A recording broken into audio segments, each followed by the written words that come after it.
नमः शिवाय। ओम श्री शाम शिवाय नमः। दोस्तों नमस्कार, हमारा नाम योगेश शुक्ला है और आप इस समय इस पर संदेश देख रहे हैं। शिव पुराण की पुस्तकों को पढ़ने से पहले या सुनने से पहले शिव रूप में उनका पूजन करना चाहिए। ये बात शिव पुराण में लिखी हुई है, पिछले अध्याय में हम बता भी चुके हैं। तो आपकी स्क्रीन में जो शिव पुराण की 2 पुस्तकें हैं, प्रमाणित पुस्तकें हैं, इनका आप दर्शन कीजिए, मन एकाग्र कीजिए और इनका प्रणाम कीजिए। फिर आगे हम आपको भोलेनाथ के असली दर्शन करवाते हैं। ये भगवान भोलेनाथ का असली रूप है जो शिव पुराण में लिखा हुआ है कि सदा शिव परम ब्रह्म परमात्मा इन्हें कहा गया है। तो इनके 5 मुख हैं, 5 मुख के अलग अलग कार्य हैं, शिव पुराण में बताया गया। पिछले अध्याय आप देख लेना, हमने सब बताया शिव पुराण जो लिखा हुआ है। और प्रत्येक मुख में 5 मुख, प्रत्येक मुख में इनकी 3-3 आंखें, त्रिनेत्र हैं और तमाम जिनके आभूषण होते हैं उससे लदे हुए हैं। तो चलिए अगला अध्याय शुरू करते हैं। जो हमारे मित्र आज पहली बार शिव पुराण देख रहे हों, उन्हें हम शिव पूजन के संबंध में एक महत्वपूर्ण जानकारी दे दें। अगर आप मंदिर पूजा करने जाते हैं, शिवलिंग की पूजा करते हैं, तो ये शिव पुराण में लिखा हुआ आज से आप जान लीजिए। शिवलिंग के सामने केवल ओम नमः शिवाय मंत्र का जाप नहीं करना है कि ओम ओम, केवल ओम मंत्र का जाप करना है। वो निराकार परम ब्रह्म परमात्मा है। भोलेनाथ के 2 रूप हैं, एक साकार जिन्हें आप मूर्ति रूप में समझते हैं, एक निराकार जो शिवलिंग के रूप में है, जिन्हें आप ईश्वर समझते हैं। लोग कहते हैं ईश्वर है, गॉड है, अल्लाह है, परम ब्रह्म परमात्मा है। कुछ किसी भी नाम को एक नाम से सीमित नहीं कर सकते। तो जो परम ब्रह्म कोई है, कोई ईश्वर है, तो निराकार परम ब्रह्म परमात्मा शिवलिंग के रूप में है, उनकी पूजा ओम नाम से करना चाहिए। ओम ये प्रणव मंत्र है, ये शुरुआत में शिव पुराण के पिछले अध्याय में लिखा हुआ, हमने बताया, आप देख भी सकते हैं। और जब आपको साकार रूप में उनकी पूजा करनी हो, किसी मूर्ति के सामने, किसी फोटो के सामने पूजा करनी हो, तब आप ओम नमः शिवाय का जाप करेंगे। ये महत्वपूर्ण जानकारी आज से आप जान लीजिए। जब भी मंदिर जाएंगे शिवलिंग के सामने, आपको ओम इस मंत्र से आपको जपना है, इससे आपको पूजा करनी है। तो कल हमने आपको शिव पुराण प्रथम खंड यानी पहली पुस्तक में जो विद्वेश्वर संहिता चल रही है उसका 15वां अध्याय सुनाया था। आज हम आपको 16वां अध्याय सुनाएंगे। तो चलिए शुरू करते हैं। मृत्तिका आदि से निर्मित देव प्रतिमाओं के पूजन विधि, उनके अत ऊपर लिखा हुआ अत खोरसो अध्याय। मृत्तिका आदि से निर्मित देव प्रतिमाओं के पूजन की विधि, उनके लिए नैवेद्य का विचार, यानी नैवेद्य मतलब भोग होता है, विचार, पूजन के विभिन्न उपचारों का फल, विशेष मास, वार, तिथि, वार मतलब दिन, तिथि एवं नक्षत्रों के योग में पूजन का विशेष फल तथा लिंग के वैज्ञानिक स्वरूप का विवेचन। अब इसमें जो है ऋषिगण पूछ रहे हैं सूत जी से। ऋषिगण बोले, हे साधु शिरोमणि, अब आप पार्थिव प्रतिमा के पूजा का वह विधान बताइए जिस पूजा विधान से समस्त अभीष्ट वस्तुओं की प्राप्ति होती है। सूत जी बोले, हे महर्षियों, तुम लोगों ने बहुत उत्तम बात पूछी है। पार्थिव प्रतिमा का पूजा सदैव संपूर्ण मनोरथों को देने वाला है तथा दुख का तत्काल निवारण करने वाला है। मैं उसका वर्णन करता हूँ, ध्यान देकर सुनिए। हे दुजो, यह पूजा अकाल मृत्यु को हरने वाली तथा काल और मृत्यु का भी नाश करने वाली, यह शीघ्र ही स्त्री पुरुष और धन धान को प्रदान करने वाली है। इसलिए पृथ्वी आदि की बनी हुई देव प्रतिमाओं की पूजा इस भूतल पर अभीष्ट दायक मानी गई है। निश्चय ही इसमें पुरुषों का और स्त्रियों का अधिकार है। मतलब पूजा में स्त्री पुरुष दोनों का अधिकार है। ये नहीं कहना चाहिए कि स्त्रियां नहीं पूछ सकती हैं, ये पुराण में लिखा हुआ है। नदी, पोखरे, कुएं में प्रवेश करके पानी के भीतर से मिट्टी लाएं, मतलब नदी के अंदर घुस करके या तालाब में या कुएं के अंदर घुस करके डुबकी लगाकर अंदर से मिट्टी निकालें। तत्पश्चात गंध चूर्ण के द्वारा उसमें तमाम तरह की खुशबू आदि द्वारा मिलाइए। उसका संशोधन करके, भाई शुद्ध करके जो मिट्टी है, शुद्ध मंडप में रखकर उसे महीन बनाएं, मतलब बिल्कुल महीन कर दीजिए, उसे महीन बनाएं तथा हाथ से प्रतिमा बनाएं और दूध से उसका सम्यक संस्कार करें। हाथ से प्रतिमा बनाएं, फिर दूध से उसका नहलाएं, मतलब संस्कार करें। उस प्रतिमा में अंग प्रत्यंग अच्छी तरह प्रकट हुए हों, मतलब जो अंग बनाना है, आँख, मुंह, हाथ, पैर, ये सब अच्छी तरह उनको बनाना है, उस प्रतिमा में प्रकट हुए हों तथा वह सब प्रकार के अस्त्र शस्त्रों से संपन्न बनाई हो, जिस देवी देवता का मूर्ति बनाए उनके जो वस्त्र हैं वो लिए हों। तदंतर उसे पद्मासन पर स्थापित करके आदरपूर्वक उसका पूजन करें। गणेश, सूर्य, विष्णु, दुर्गा, शिव जी की प्रतिमा एवं शिव जी की शिवलिंग का द्विज को सदा पूजन करना चाहिए। शिवलिंग का द्विज को सदा पूजा करना, ये शिव जी के शिवलिंग का द्विज को समझना आपके लिए जरूरी है। शिव जी के शिवलिंग का द्विज को, मतलब शिव जी के शिवलिंग का द्विज मैंने ब्राह्मण को सदा पूजन करना चाहिए। अगर आप ब्राह्मण हैं तो सभी भोलेनाथ सबके देवता, कंफ्यूज मत हुआ करें आप, लेकिन तमाम देवी देवताओं के लोग पूजा करते हैं। सब में पिछले अध्याय में लिखा हुआ किसी रूप में आप पूजा किसी भी देवी देवता करते हैं सब शिव जी को ही प्राप्त हो, क्योंकि सभी की उत्पत्ति शिव से हुई है। तो किसी भी देवी देवता का आप पूजन करेंगे और शिव को ही प्राप्त होती है। देखिए विशेष कर लिखा है कि जो ब्राह्मण ऋषि मुनि है उनको शिवलिंग की पूजा तो करनी ही चाहिए। ऋषियों के लिए कह रहे हैं ना सूर्य जी कि आप लोगों को शिवलिंग की पूजा जरूर करनी चाहिए। द्विज को सदा पूजा करना चाहिए। पूज जनित फल की सिद्धि के लिए 16 उपचारों द्वारा पूजन करना चाहिए। पुष्प क्षेत्र से प्रोक्षण और मंत्र पाठ पूर्वक अभिषेक करें। भैया उनका अभिषेक नहलाएं धुलाएं सब कुछ करें, दूध आदि से, शहद से, दही से, तमाम तरीके होते हैं जो रुद्राभिषेक जैसे किया जाता है। अगहनी के चावल से नैवेद्य तैयार करें। अगहनी के चावल से भगवान भोलेनाथ का नैवेद्य तैयार करें। सारा नैवेद्य एक कुंडव लगभग पाव भर, केवल सभी भगवान के लिए लिखा है।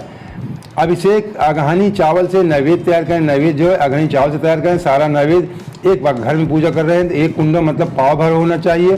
घर में पार्थिव पूजा के लिए कुंडव मतलब पाव भर। बाहर किसी मनुष्य द्वारा स्थापित शिवलिंग के पूजन के लिए प्रस्थ शेर भर। बाहर किसी द्वारा जो शिवलिंग को ये स्थापना करवा देते हैं वहाँ आप करते हैं पूजा तो शेर भर आपका जो भोग है नैवेद्य वो होना चाहिए। घर में पाव भर, बाहर शेर भर, ऐसा जानना चाहिए। देवताओं द्वारा स्थापित किसी भगवान ने शिवलिंग को स्थापित करवाया, जैसे जो मुझे जानकारी है रामेश्वरम रामचंद्र भगवान ने उनकी स्थापना करवाया था। तो लिखा देवताओं द्वारा स्थापित शिवलिंग के 3 शेर नैवेद्य, मतलब 3 शेर नैवेद्य उनको भोग बनाना चाहिए। ऐसे शिवलिंग के लिए अर्पित करना उचित है। एवं स्वयं प्रकट हुए लिंग के 5 शेर, तमाम जो ज्योतिर्लिंग आप जानते हैं जहाँ स्वयं भगवान भोलेनाथ के लिंग प्रकट हुए हैं उनके लिए 5 शेर का भोग लगाना चाहिए। ऐसा करने से पूर्ण फल की प्राप्ति समझनी चाहिए। इससे दुगना या तिगुना करने पर, इससे अधिक कर सकते, इससे कम नहीं होना चाहिए। करने पर और अधिक फल प्राप्त होता है। इस प्रकार सहस्त्र बार पूजन करने से द्विज सतलोक को प्राप्त कर लेता है। 12 अंगुल चौड़ा, इससे दूना एवं अंगुल अर्थात अधिक अर्थात 25 अंगुल लंबा, 15 अंगुल ऊंचा जो लोहे या लकड़ी का बना हुआ पात्र होता है उसे विद्वान पुरुष शिव कहते हैं। उसका 8वां भाग प्रस्थ कहलाता है जो 4 कुंडों के बराबर माना गया है। मनुष्य द्वारा स्थापित शिवलिंग के लिए 10 प्रस्थ, ऋषियों द्वारा स्थापित शिवलिंग के लिए 100 प्रस्थ और स्वयंभू शिवलिंग के लिए 1 सहस्त्र प्रस्थ नैवेद्य निवेदन किया जाए। ये भोग का प्रावधान है जो इस तरह शिवलिंग बनाए जाते हैं। नैवेद्य निवेदन का किया जाए। जल, तेल आदि एवं गंध द्रव्यों से भी यथोयोग्य मात्रा रखी जाए और उन शिवलिंग की महापूजा बताई गई। मतलब ऐसे शिवलिंग जो हैं, जो पिछला अभी हमने आपको दिखाया है, ये हमें आपके लिए है, ये जो हम आप कर सकते हैं।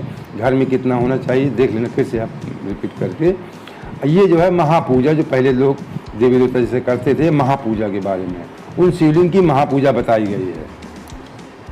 मैं फिर से कहूँ तो रिपीट कर दूँ आप, मतलब ये जो लिखा हुआ है 12 अंगुल चौड़ा, इससे दूना और 1 अंगुल से अधिक अर्थात 25 अंगुल लंबा तथा 15 अंगुल ऊंचा जो लोहे या लकड़ी में लिखा हुआ लोहे या लकड़ी का बना हुआ पात्र होता है उसे विद्वान पुरुष शिव कहते थे। उसको लोग विद्वान पुरुष पहले शिव कहते थे।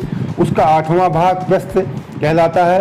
8वां भाग प्रस्थ कहलाता है जो 4 कुंडों के बराबर माना गया है। प्रस्थ यहाँ एक से लिखा था ना पीछे हमने रहा है जो 4 कुंड मतलब पाव भर के बराबर है। मनुष्य द्वारा स्थापित शिवलिंग के लिए 10 प्रस्थ, मनुष्य द्वारा शिवलिंग के स्थापित 10 प्रस्थ में 10 से, ऋषियों द्वारा स्थापित शिवलिंग के लिए 100 प्रस्थ 100 से और स्वयंभू शिवलिंग के जिसको स्वयं प्रकट उनके लिए सहस्त्र प्रस्थ, मतलब सहस्त्र 1000 गुना मान लीजिए 100 प्रस्थ 100 1000 प्रस्थ 1000 किलो सेर का सेर नैवेद्य निवेदन किया जाए। जल, तेल आदि एवं गंध द्रव्यों की भी योग्य मात्रा, मतलब गंध द्रव्य खुशबू वाली चीज़ें भी वहाँ रखी जाए तथा रखी जाए, तो यह उन शिवलिंग की महापूजा, ऐसी पूजा करने में उसे महापूजा कही जाती है। देवता का अभिषेक करने से आत्मशुद्धि होती है। गंध पुण्य से, गंध जो खुशबू रखी जाती है उसे पुण्य की प्राप्ति होती है। नैवेद्य जो भोग लगाते हैं हम, नैवेद्य का तर्पण करने से आयु बढ़ती है, वृद्धि होती है, ठीक, वृद्धि होती है। धूप निवेदन, जो धूप दिखाते हैं हम आप, धूप निवेदन करने से धन की प्राप्ति होती है। इसे धूप जरूर पूजा में दिखाया करो, इससे धन की, कलयुग में लोग धन की कामना भी करते हैं। तो जो आप लोगों के फायदे की है सबकी, जो आज ज़रूरत है सबकी, तो पूजा के समय धूप जरूर दिखाएं, इससे धन की प्राप्ति होती है। भोग लगाएंगे, आयु आपकी बढ़ेगी, गंध देंगे, पुण्य प्राप्त होगी, खुद में खुशबू वगैरह, लेकिन धूप तो कम से कम कर ही सकते हैं और भोग लगा सकते हैं। तो धूप से धन की प्राप्ति होती है। दीप दिखाने से ज्ञान का उदय होता है। दीप दिखाते हैं, दीप है ना, धूप दीप नैवेद्य ऐसी कहावत है, धूप दीप नैवेद्य जो कहा जाता है। दीप दिखाने से ज्ञान का उदय होता है और तांबूल समर्पण करने से भोग की उपलब्ध, तांबूल मतलब आन छुपाई जो बाद में खिलाया जाता है, तांबूल समर्पण करने से भोग की उपलब्धि होती है। इसलिए स्नान आदि 6 उपचारों को यत्नपूर्वक अर्पित करें। नमस्कार, जप और ये दोनों संपूर्ण अभीष्ट फल को देने वाले हैं। इसलिए भोग और मोक्ष की इच्छा रखने वाले लोगों को पूजा के अंत में सदा ही जप और नमस्कार करना चाहिए। भोग और मोक्ष, भोग मतलब जो सुख सुविधा भोगनी है, मोक्ष मतलब लास्ट में, और ये सदा ही जप और नमस्कार मतलब पूजा के लास्ट में मंत्र जाप करें कुछ और नमस्कार प्रणाम करना चाहिए। मनुष्य को चाहिए कि वो सदा पहले मन से पूजा करके फिर उन उपचारों से पूजा करे। देवताओं की पूजा से उन देवताओं के लोगों की प्राप्ति, जिन देवताओं की पूजा करें उनके लोगों की प्राप्ति होती है तथा उनके अवान्तर लोक में भी यथेष्ट भोग की वस्तुएं उपलब्ध होती हैं। हे द्विजों, अब मैं देव पूजा से प्राप्त होने वाले विशेष फलों का वर्णन करता हूँ, आप लोग श्रद्धापूर्वक सुने। विघ्नराज गणेश की पूजा से भूलोक में उत्तम अभीष्ट वस्तु की प्राप्ति होती है। शुक्रवार को श्रावण और भाद्रपद मासों में शुक्ल पक्ष की चतुर्थी को पौष मास में शतभिगा नक्षत्र में आने पर विधि पूर्वक गणेश जी की पूजा करनी चाहिए। 100 या सहस्त्र दिनों में 100 या सहस्त्र बार पूजा करें। देवता अग्नि में श्राद्ध रखते हुए, श्रद्धा रखते हुए रखते हुए किया जाने वाला उनका नित्य पूजन मनुष्यों को पुत्र एवं अभीष्ट वस्तु प्रदान करता है। वह समस्त पापों का शमन तथा भिन्न दुष्कर्मों का विनाश करने वाला है। विभिन्न वारों में की हुई शिव की आदि की पूजा को शिव आदि की पूजा आत्मशुद्धि प्रदान करने वाली समझना चाहिए। वार या दिन, तिथि, नक्षत्र और योगों का आधार वह समस्त कामनाओं को देने वाला है। उसमें वृद्धि और क्षय नहीं होता है, इसलिए उसे पूर्ण ब्रह्म स्वरूप मानना चाहिए। ब्रह्म स्वरूप जो होता है, ब्रह्म शब्द भगवान शिवलिंग जो उसके लिए इस्तेमाल होता है, ब्रह्म परमात्मा जो कहा जाता है, ब्रह्म स्वरूप मानना चाहिए। सूर्योदय काल से लेकर दूसरे सूर्योदय काल आने तक एक बार की स्थिति मानी गई है। मतलब आज जब सूर्योदय दिन में हो रहा है, दूसरे सूर्योदय तक जो 24 घंटा आप लोग कहते हैं, उसे एक दिन मानना चाहिए गई है। जो ब्राह्मण आदि सभी वर्णों के कर्मों का आधार है, विहित तिथि के पूर्व भाग में की हुई देव पूजा मनुष्यों को पूर्ण भोग प्रदान करने वाली होती है। विहित तिथि में पूर्व भाग में न पहले भाग में की देव पूजा मनुष्यों को, है ना, ब्राह्मण आदि कर्म वर्णों का आधार है। विहित तिथि में जो तिथि होती, दिन होता, कोई वार होता है, पूर्व भाग में, उससे पहले भाग में, तो शुरुआती भाग में देव पूजा मनुष्यों को पूर्ण भोग प्रदान करने वाली होती है। तो किसी भी देवता की पूजा करेंगे, सुबह हम प्रातःकाल आप उठ के नहा धो के पूजा करेंगे, वो मनुष्यों को पूर्ण भोग प्रदान करती है। यदि मध्य के बाद तिथि का आरंभ होता है तो रात्रि युक्त तिथि पूर्व भाग पितरों के श्राद्ध आदि के लिए कर्म में से आपको समझाने के लिए उत्तम बताया गया है। मध्य भाग कभी कभी कोई तिथि, जैसे हिंदू रीति रिवाज में जो तिथि का होता है, परिवार द्विज, इस तरीके जो तिथि दोपहर के बाद लगती है, वो पितरों के श्राद्ध आदि कर्म के लिए अच्छा उत्तम माना गया है। ठीक, ऐसा बताया गया है पुराण में। ऐसी तिथि का प्रभाग ही दिन से युक्त होता है, अतः वही देव कर्म के लिए प्रशस्त माना गया है। यदि मध्याह्न काल तिथि रहे तो उदय व्यापिनी तिथि को देव कार्य में ग्रहण करना चाहिए। अगर कोई तिथि कहने का मतलब कि जैसे आज दोपहर से कोई तिथि लग रही है, मान लीजिए कि आज द्विज लग रही है दोपहर से, सुबह परिवा है, तो उदय व्यापिनी जो सूर्योदय के समय परिवा है तो आज दिन भर परिवा ही पूजा पाठ के लिए माना जाएगा। उदय व्यापिनी तिथि को ही देव कार्य में ग्रहण करना चाहिए। उदय तिथि को जो उदय तिथि से आप लोग कहते हैं, उदय तिथि जो हो उसी को पूजा पाठ में मानना चाहिए, ऐसा पुराण कहते हैं। इसी तरह शुभ तिथि एवं नक्षत्र आदि देव कार्य में ग्रहण होते हैं। वार आदि का भली भांत विचार करके पूजा और जप आदि करने चाहिए। ठीक, तिथि का पूर्ण रूप से विचार करवा के पूजा करना चाहिए। वेदों में पूजा शब्द के अर्थ की इस प्रकार योजना कही गई है। पूर्व जायते अनेन इति पूजा, यह पूजा शब्द की व्युत्पत्ति है। पूह का अर्थ है भोग और फल की सिद्धि। वह जिस कर्म से संपन्न होती है उसका नाम पूजा है। मनोवांछित वस्तु तथा ज्ञान ये ही अभीष्ट वस्तु में है। साकाम भाव वाले अभीष्ट भोग अपेक्षित होता है और निष्काम भाव वाले को अर्थ परमार्थिक ज्ञान, ये दोनों ही पूजा शब्द के अर्थ हैं। इनकी योजना करने से ही पूजा शब्द की सार्थकता है। इस प्रकार लोक और वेद में पूजा शब्द का अर्थ विख्यात है। नित्य नैमित्तिक कर्म कालांतर में फल देते हैं, किंतु काम में कर्म का यदि भली भांति अनुष्ठान हुआ हो तो वह तत्काल फलदायक होता है।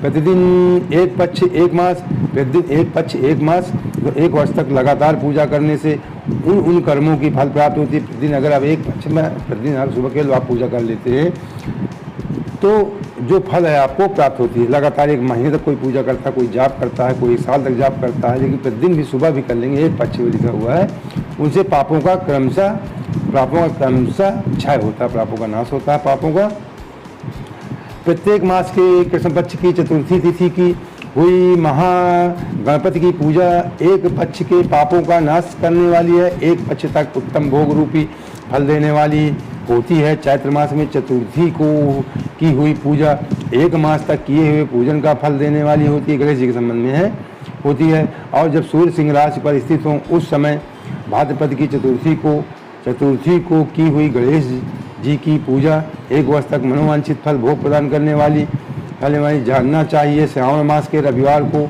हस्त नक्षत्र से युक्त सप्तमी तिथि को माघ शुक्ला सप्तमी को भगवान सूर्य का पूजन करना चाहिए। ज्येष्ठ और भाद्रपद मासों में बुधवार को श्रावण नक्षत्र से युक्त द्वादशी तिथि तथा केवल द्वादशी को भी किया गया भगवान विष्णु का पूजन अभीष्ट संपत्ति देने वाला माना। ये आप लोग नहीं जानते हो, अधिकांश लोग एकादशी का ही करते हैं, लेकिन जो पुराण में लिखा है उतना हम जानते हैं। श्रावण नक्षत्र में तो विशेष करें, श्रावण नक्षत्र से युक्त को द्वादशी हो तो उसका पूजन विशेष है, लेकिन केवल द्वादशी, हर महीने जो द्वादशी तिथि आती है उसमें आप भगवान विष्णु का पूजन करेंगे तो आपको अभीष्ट संपत्ति देने वाला माना गया। ऐसा कहा गया है कि जो प्रत्येक महीने की द्वादशी का आप पूजन करेंगे भगवान विष्णु का तो अभीष्ट आपको संपत्ति अच्छी धन धान से आप पूर्ण हो जाएंगे, ऐसा पुराण कहते हैं। सुबह करते हैं भगवान विष्णु का द्वादशी का पूजन करना चाहिए। श्रावण मास की जाने वाली श्री हरि की पूजा अभीष्ट मनोरथ और आरोग्य प्रदान करने वाली होती है। अंगों एवं उपकरणों सहित पूर्वोक्त गौ आदि 12 वस्तुओं का दान देने से जिस फल की 12 वस्तुएं पिछले अध्याय में बताई गई हैं, आदि 12 वस्तुओं का दान करने से जिस फल की प्राप्ति होती है उसी को द्वादशी तिथि में आराधना द्वारा श्री विष्णु की तृप्ति के लिए मनुष्य को प्राप्त कर लेता है, दान देना चाहिए। जो द्वादशी तिथि को भगवान विष्णु के 12 नामों द्वारा 12 ब्राह्मणों का भगवान विष्णु द्वादशी का व्रत रहते हैं, पूजन करते हैं, तो द्वादशी तिथि को भगवान विष्णु को 12 बढ़िया अच्छे से भोग लगाएं, नैवेद्य लगाएं, फिर 12 नामों द्वारा जिनके 12 नाम उनको नाम द्वारा 12 ब्राह्मणों को कोसोपचार अच्छे से कोसोपचार पूजन करता है, ब्राह्मणों को पूजन करता है, वह उनकी प्रसन्नता प्राप्त कर लेता है। इसी प्रकार संपूर्ण देवताओं के विभिन्न 12 नामों द्वारा 12 ब्राह्मणों का किया हुआ पूजन उन देवताओं को प्रसन्न करने वाला होता है। जो 12 देवताओं को पूजन करते हैं विष्णु भगवान के 12 नामों से, उन 12 देवताओं को प्रसन्न करने वाला होता है। ऐश्वर्य की इच्छा रखने वाले पुरुष को कर्क की संक्रांति से युक्त श्रावण मास में नवमी तिथि को मृगशिरा नक्षत्र में योग में संपूर्ण मनोवांछित भागों और फलों को देने वाली अंबिका का पूजन करना चाहिए। अश्विन मास के शुक्ल पक्ष की नवमी तिथि संपूर्ण अभीष्ट फलों को देने वाली है।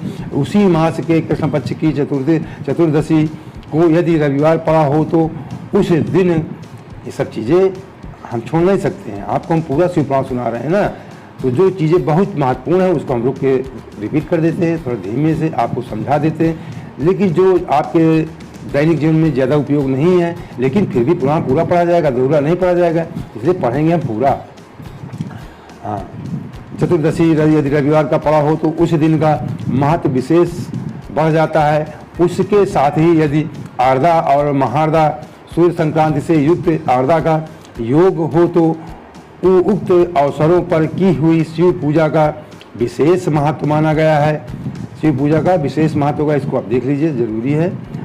आर्द्रा महाआर्द्रा सूर्य संक्रांति से युक्त आर्द्रा का योग हो तो उस उक्त अवसरों पर की हुई शिव पूजा का विशेष महत्व माना गया है। माघ कृष्ण चतुर्दशी को शिव जी की हुई पूजा संपूर्ण अभीष्ट फलों को देने वाली होती है। माघ महीने कृष्ण चतुर्दशी को शिव की पूजा का अभीष्ट फल प्रदान करती है। यह मनुष्यों को आयु बढ़ाती हैं, मृत्यु को दूर हटाती हैं, समस्त सिद्धियों को प्राप्त कराती हैं। ज्येष्ठ मास में चतुर्दशी को यदि महार्द्रा का योग हो अथवा मार्गशीर्ष मास में किसी भी तिथि को यदि आर्द्रा नक्षत्र हो तो उस अवसर पर विभिन्न वस्तुओं की बनी हुई मूर्ति के रूप में शिव जी का 16 उपचारों से पूजा करता है। वह पुण्यात्मा चरणों दर्शन करना चाहिए। भगवान शिव की पूजा मनुष्यों को भोग और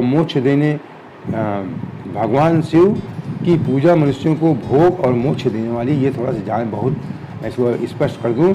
भगवान शिव की अगर आप लगातार पूजा करते हैं या पुराण सुनते हैं, सुनाते हैं, जैसे आप पिछले पुराण में लिखा हुआ है, केवल पहले सुनने का ही प्रथा, सब लोग पढ़ते नहीं थे, इसलिए आप मत समझना कि आप पढ़ नहीं पा रहे हैं।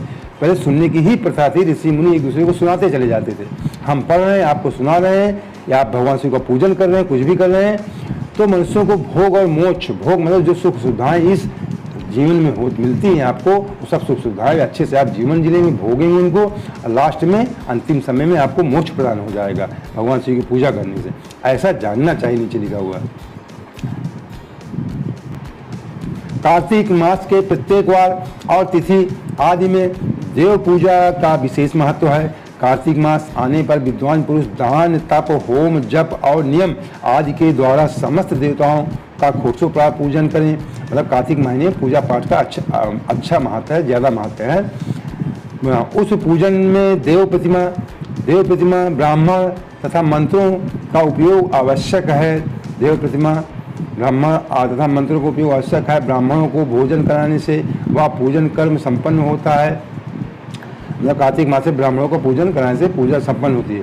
पूजक को चाहिए कि वह कामनाओं को त्याग कर पीड़ा रहित शांत हो देव आराधन में तत्पर रहे। कार्तिक मास में देवताओं का यजन पूजन समस्त भोगों को देने वाला होता है। यह व्याधियों को हर लेने वाला और भूतों तथा ग्रहों का विनाश भी करने वाला है। कार्तिक मास में रविवारों को भगवान सूर्य की पूजा करने और तेल और कपास का दान करने से मनुष्यों को कोढ़ आदि रोगों से नाश होता है। अगर आपको कोढ़ आदि कोई रोग है तो कार्तिक मास में प्रत्येक रविवार को भगवान सूर्य की पूजा करें, तेल और कपास का दान करें, इससे आपका कुष्ठ रोग ठीक हो जाएगा। कार्तिक मास में जो रविवार पड़ेंगे उनको भगवान सूर्य की पूजा करें, तेल और कपास का दान करें, आपके कोढ़ आदि जो भी रोग होंगे वो ठीक हो जाएंगे। हरे, काली मिर्च, वस्त्र तथा दूध आदि दान से, ब्राह्मणों को प्रतिष्ठा करने से क्षय रोग का नाश होता है। दीप और सरसों दान से मिर्गी का रोग मिट जाता है। अगर किसी को मिर्गी आपके घर या आसपास कहीं भी आता तो जन कल्याण के लिए आप बता दीजिए। दिया, दीप और सरसों के दान से कार्तिक मास में, ठीक, मिर्गी का रोग मिट जाता है। ऐसा करने से मतलब रोग मिट जाता है दीप और सरसों के दान से। हाँ, कृतिका नक्षत्र में से युक्त सोमवारों को किया हुआ शिव जी कभी भी कर सकते हैं, लेकिन विशेष कार्तिक मास विशेष है दीप और सरसों के दान। कृतिका नक्षत्र में युक्त सोमवारों को किया हुआ शिव जी का पूजन मनुष्यों को महान दरिद्र को मिटाने वाला कृतिका नक्षत्र में अगर युक्त है कोई तिथि, सोमवार जो है कृतिका नक्षत्र से युक्त हो, उसमें शिव जी की पूजा कर ली जाए तो दरिद्रता नाश हो जाती है, संपूर्ण संपत्तियों को संपूर्ण संपत्ति प्राप्त हो जाती है। घर की आवश्यक सामग्रियों के साथ गृह क्षेत्र आदि का दान करने से भी उक्त फल की प्राप्ति होती है। कृतिका युक्त मंगलवार को श्री स्कंद का पूजन करने से तथा दीपक एवं घंटा आदि का दान देने से मनुष्य शीघ्र ही वाक सिद्धि प्राप्त हो जाती है। आप वक्ता बन जाते हैं। मंगलवार को श्री स्कंद का अगर पूजन करते हैं, दीपक और घंटा का दान करते हैं तो आपको वाक सिद्धि प्राप्त हो जाती है। कृतिका युक्त बुधवारों को किया हुआ श्री विष्णु का यजन तथा दही का भात का दान, ये थोड़ा सा यहाँ समझने की जरूरत है, पिछले अध्याय में आया भी था। मैंने बताया था जो वार के दिन बताया कि किस देवी देवता कौन से वार हैं, तो अगर आप नए दर्शक हैं तो जान लीजिए।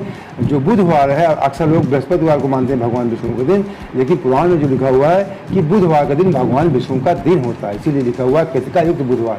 अगर कृतिका युक्त बुधवार मिल जाए और उसमें भगवान विष्णु का मतलब यजन पूजन किया जाए और दही भात, पिछले पुराण अध्याय में लिखा था दही से भोग लगाना चाहिए। दही भात का दान मनुष्यों को उत्तम, दही भात आप किसी मनुष्य को खिलाते हैं ब्राह्मणों को तो उत्तम संतान की प्राप्त करने वाला होता है। ऐसा आप करेंगे तो आपको संतान नहीं प्राप्त हो तो आपको उत्तम संतान प्राप्त हो जाएगी।